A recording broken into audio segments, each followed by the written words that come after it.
In this video, we will be discussing about design a number container system. Design a number container system that can do the following: insert or replace a number at the given index in the system, return the smallest index for the given number in the system.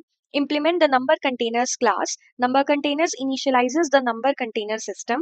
Void change int index comma int number fills the container at index with the number. If there is already a number at that index, replace it. Int find int number returns the smallest index for the given number, or -1 if there is no index that is filled by number in the system. We are given a number container class where we need to implement the two functions change and find. This change function tells us that at index 2 we need to keep the number 10. If at index 2 we already have some number, then we need to replace it with 10. Otherwise, we'll just keep 10 at index 2.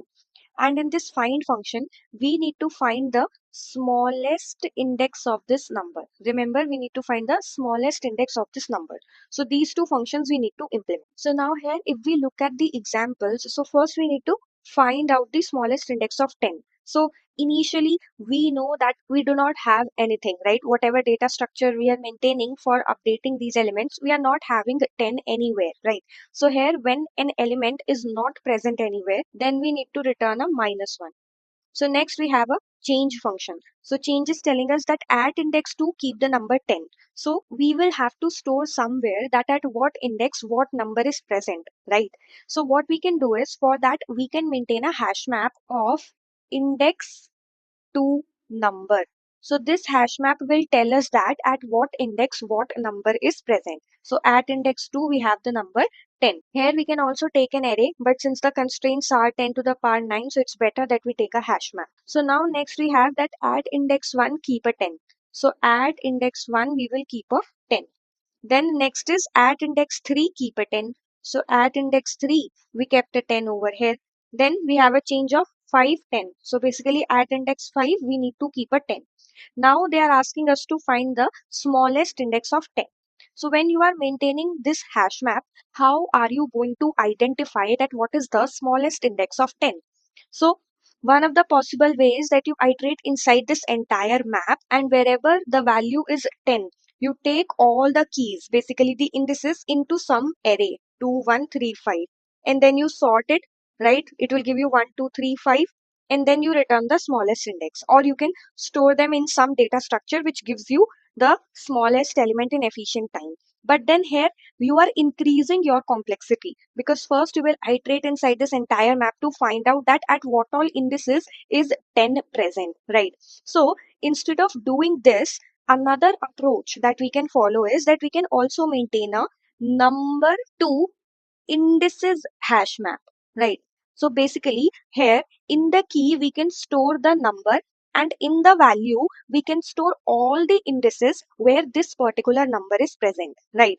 And since we always want to find out the smallest index at which that particular number is present, so here we can maintain a set.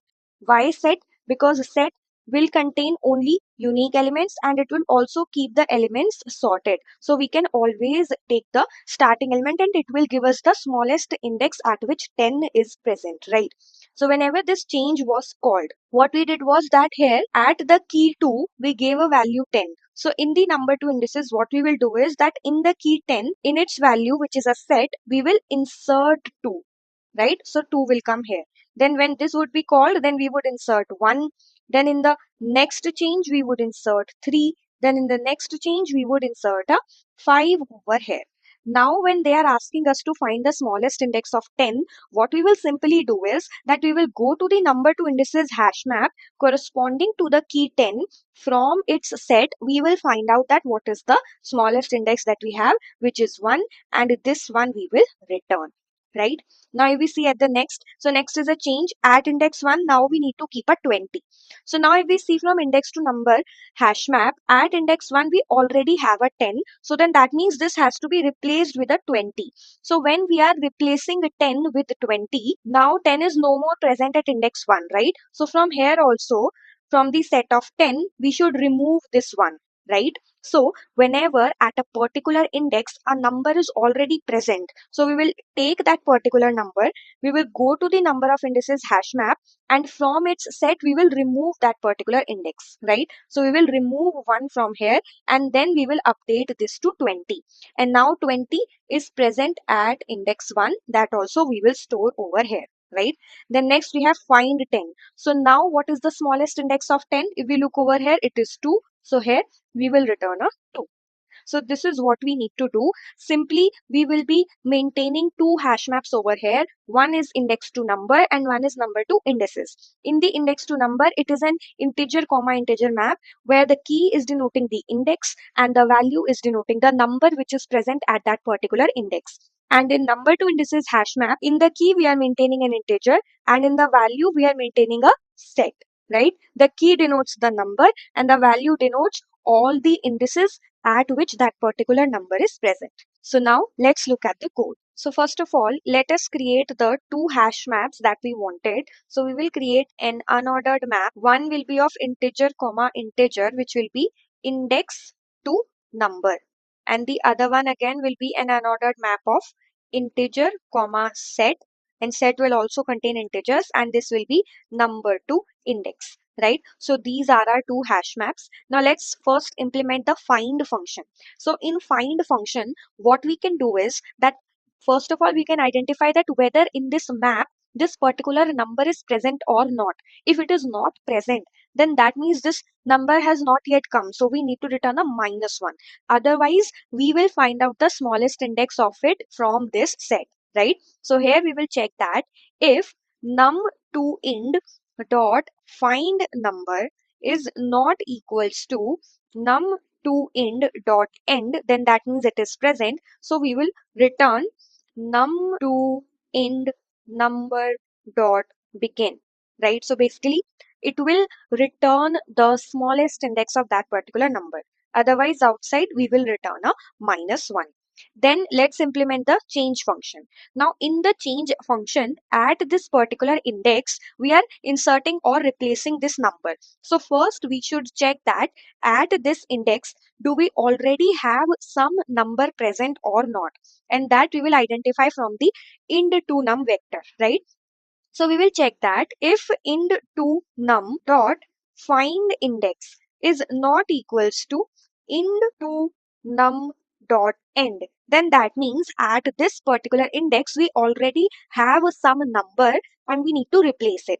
Now before replacing it, whatever number is present at this particular index, that number's index should be removed, right, from the other side. So what we'll do is whatever is the previous number, right? Previous number is ind to num of index, right? This is the previous number. Now what we will do is in the num to ind map at the previous number, we will erase this particular index because now the previous number is not present at this particular index, right? So now when we are erasing this particular index for this key, it might be possible that corresponding to this key, we have an empty set now. Basically, the previous number is not at all present at any of the indices. So if that is the case, then we should erase this particular key, which is the previous number, from this map, right? So here what we will check is if num to end of previous number is empty. If it is an empty set, then we will erase the previous number from num to end. So num to end dot erase previous number, right? And then outside of it here, what we will do is that at this index we will put this number, right? So in the ind to num hash map at this particular index we will keep this number, and then in num to ind hash map at the key number we will insert this particular index, right? This is what we need to do. This is what our two functions look like. Let's try to run this. So here if you see in the find function, we are only finding whether that particular number is present in the set or not, right? Which takes constant time, right? And then this retrieval of the smallest index, that is also constant because set stores the numbers in sorted order. So this is also constant. So basically the entire time complexity of this find function is constant. That is order of 1 if I write over here.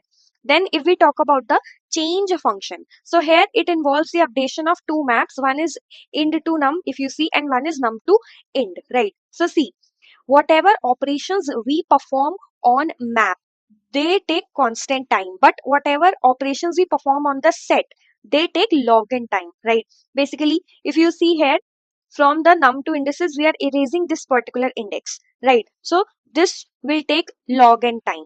In the worst case, our maps can store up to n elements, right? So it will take order of log n time, right? So let's submit this now. So it got accepted. Thank you so much for watching. Please like the video and subscribe our channel.